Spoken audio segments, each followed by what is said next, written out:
Hello friend, जय जगन्नाथ। नमस्कार। मैं तो भल अच्छी। आशा कर भल थे। आज चलते गोटे मैगी नुआ प्रोसेसिंग शिखा बनइबार सिंपल मैगी टेस्टी। देखो मुझे गोटे पात्र मैगी मिले गोटे कड़े टेस्ट लुण पकेली। गैस ऑन करने भूली जाए। टे समय छाड़देला हलदी पकेबा। हलदी पकई सारापर मैगी मसला पकेबा। गैस को फ्लेम को सिम रे रखिए। सिम रे रखिकी करेंगे मैगी मसला कर कुछ समय छाड़देव। तापर आउ गोटे मैगी मसला पकेबा जो आम बजार मिलती खोला पैकेट मैगी मसला मिलूँ से पकेबा। भी पकई सारापर मिक्सअप करदे। मिक्सअप करदे भल भाव मिक्स कर सारापर कुछ समय फुटाई छाड़देवा। भल भाव फुटीगले नेक्स्ट प्रोसेस करें। देखो मैगी भल भाव फुटी जाइए। आउ मिक्स करदे। मिक्स कर देखो भल भाव मिक्स हो जाए। समय आगे छाड़देवा।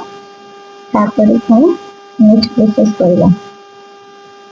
स्टेज आम क्षीर टे देदेबा। आपण क्वांटिटी हिसाब से आपंकर मैगी केते अच्छे से हिसाब से आप क्षीर कम बेसी करेंगे। सेमती किसी ना कम बेसी करके मैगी क्षीर दे सारापर कुछ समय फुटाई छाड़देवा। ये देखो फुटिकी रेडी हो जाए क्षीर सहित मैगी। एवं बटर पकईदे।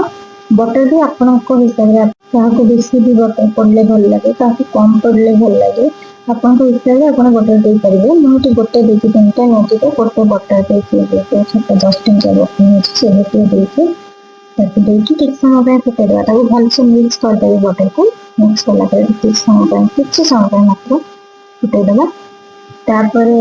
जो नेक्स्ट प्रोसेसिंग आपण हिसाब से आप चाहिए से जिन पकई पारे। आपन इच्छा ना जब छोट छुआ भी जो खाऊँ आप स्किप करेंगे। सेमती किसी बाध्यता ऑरिगानो ये चिली फ्लेक्स चिली फ्लेक्स पकईदेवे। ऑरिगानो भी पकईदेवे टी आप हिसाब से आप चाहिए पकई पारे ना आप स्किप भी करेंगे। सेमती खाले भले। हाँ आउ गोटे जिनस ए अदा रसुण पेस्ट भी पकई पारे।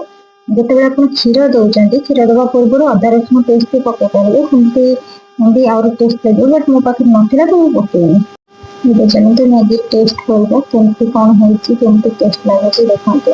सतरे मैगी बहुत ही टेस्टी लगुला। बहुत यम लगुला। आपन भी एमती बनाते और बनैकी मत कमेंट रे कहते केमती लगे आपण मन पाखे जब किसी नुआ भी अच्छी मत रेसिपी कहतु। रेसिपी पकईबी वीडियो माध्यम समस्त पाखे पहुंचे। भाई जय जगन्नाथ। नमस्कार। हाँ मो चैनल को सब्सक्राइब करना जमार भी भूलिए। लाइक करूँ, शेयर करूँ, मो इंस्टा आईडी फॉलो करूँ। मो इंस्टा आईडी मो साइट मेंशन करदेवी। आप इंस्टा आईडी को जाकर इंस्टा आईडी फॉलो करूँ। बाय।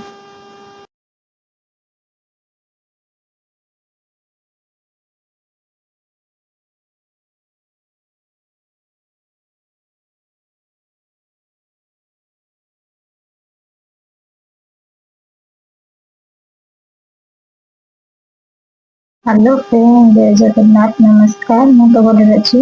आशा कर भल थे। आज चलते गोटे मैगी नुआ प्रोसेसिंग शिखा बनइबार सिंपल मैगी टेस्टी। देखो मुझे गोटे पात्र मैगी मिले गोटे कड़े टेस्ट लुण पकेली। गैस ऑन करने भूली जाए। टे समय छाड़देला हलदी पकेबा। हलदी पकई सारापर मैगी मसला पकेबा। गैस को फ्लेम को सिम रे रखिए। सिम रे रखिकी करेंगे मैगी मसला कर सारापर कुछ समय छाड़देव। तापर आउ गोटे मैगी मसला पकेबा जो आम बजार मिलती खोला पैकेट मैगी मसला मिलूँ से पकेबा। भी पकई सारापर मिक्सअप करदे। मिक्सअप करदे भल भाव मिक्स कर सारापर कुछ समय फुटाई छाड़देवा। भल भाव फुटीगले नेक्स्ट प्रोसेस करें। देखो मैगी भल भाव फुटी जाइए। आउ मिक्स करदे। मिक्स कर देखो भल भाव मिक्स हो जाए। टे समय आगे छाड़देवा। नेक्स्ट प्रोसेस करवा। स्टेज आम क्षीर टे देदेबा। ଆପଣଙ୍କ କ୍ୱାଣ୍ଟିଟି ହିସାବରେ ଆପଣଙ୍କର ମ୍ୟାଗି କେତେ ଅଛି ସେଇ ହିସାବରେ ଆପଣ କ୍ଷୀର କମ୍ ବେଶୀ କରିପାରିବେ, ସେମିତି କିଛି ନାହିଁ। କମ୍ ବେଶୀ ଆପଣ କରିକି ଦେଇପାରିବେ ମ୍ୟାଗି। କ୍ଷୀର ଦେଇ ସାରିଲା ପରେ କିଛି ସମୟ ପାଇଁ ଫୁଟେଇବାକୁ ଛାଡ଼ିଦେବା। ଏଠି ଦେଖନ୍ତୁ ଫୁଟିକି ରେଡ଼ି ହେଇଯାଇଛି କ୍ଷୀର ସହିତ ମ୍ୟାଗି। ଏବେ ଆମେ ପୁଣି ତା ଦେହରେ ବଟର ପକାଇଦେବା। ବଟର ବି ଆପଣଙ୍କ ହିସାବରେ, କାହାକୁ ବେଶୀ ବି ବଟର ପଡ଼ିଲେ ଭଲ ଲାଗେ, କାହାକୁ କମ୍ ପଡ଼ିଲେ ଭଲ ଲାଗେ, ଆପଣଙ୍କ ହିସାବରେ ଆପଣ ବଟର ଦେଇପାରିବେ। ମୁଁ ଏଠି ଗୋଟେ ଦେଇକି 3ଟା ମ୍ୟାଗିରେ ଗୋଟେ ବଟର ଦେଇକି ଛୋଟ 10 ଟଙ୍କିଆ ବଟର ଅଛି ସେ ଭିତରେ ଦେଇକି ତାକୁ ଦେଇକି କିଛି ସମୟ ପାଇଁ ଫୁଟେଇଦେବା। ତାକୁ ଭଲସେ ମିକ୍ସ କରିଦେବେ ବଟରକୁ। ମିକ୍ସ କଲା ପରେ କିଛି ସମୟ ପାଇଁ ମାତ୍ର ଫୁଟେଇଦେବା। ତାପରେ ଯୋଉ ନେକ୍ସଟ ପ୍ରୋସେସିଂ ଆପଣଙ୍କ ହିସାବରେ, ଆପଣ ଚାହିଁଲେ ସେ ଜିନିଷ ପକେଇ ପାରିବେ, ଆପଣଙ୍କ ଇଚ୍ଛା ନଥିଲେ ଯଦି ଛୋଟ ଛୁଆ ବି କେହି ଖାଉଛନ୍ତି ଆପଣ ସ୍କିପ୍ କରିପାରିବେ, ସେମିତି କିଛି ବାଧ୍ୟତାମୂଳକ ନାହିଁ। ଏଇଟା ଅରିଗାନୋ, ଏଇଟା ଚିଲି ଫ୍ଲେକ୍ସ ପକେଇଦେବେ। ତାପରେ ଅରିଗାନୋ ବି ପକେଇଦେବେ ଟିକେ ଆପଣଙ୍କ ହିସାବରେ। ଆପଣ ଯଦି ଚାହିଁବେ ପକେଇ ପାରିବେ, ନହେଲେ ଆପଣ ସ୍କିପ୍ ବି କରିପାରିବେ, ସେମିତି ବି ଖାଇଲେ ଭଲ। ହଁ, ଆଉ ଗୋଟେ ଜିନିଷ, ଏଥିରେ ଅଦା ରସୁଣ ପେଷ୍ଟ ବି ପକେଇ ପାରିବେ। ଯେତେବେଳେ ଆପଣ କ୍ଷୀର ଦଉଛନ୍ତି, କ୍ଷୀର ଦେବା ପୂର୍ବରୁ ଅଦା ରସୁଣ ପେଷ୍ଟ ବି ପକେଇ ପାରିବେ, ସେମିତି ବି ଆହୁରି ଟେଷ୍ଟ ଲାଗିବ। ବଟ୍ ମୋ ପାଖରେ ନଥିଲା ତ ମୁଁ ପକେଇନି। ଏବେ ଚାଲନ୍ତୁ ମ୍ୟାଗି ଟେଷ୍ଟ କରିବା, କେମିତି କ'ଣ ହେଇଛି, କେମିତି ଟେଷ୍ଟ ଲାଗୁଛି ଦେଖନ୍ତୁ। ସତରେ ମ୍ୟାଗି ବହୁତ ଟେଷ୍ଟି ଲାଗୁଥିଲା, ବହୁତ ୟମ୍ ଲାଗୁଥିଲା। ଆପଣ ବି ଏମିତି ବନାନ୍ତୁ, ଆଉ ବନେଇକି ମୋତେ କମେଣ୍ଟରେ କୁହନ୍ତୁ ଯେ କେମିତି ଲାଗିଲା ଆପଣମାନଙ୍କୁ।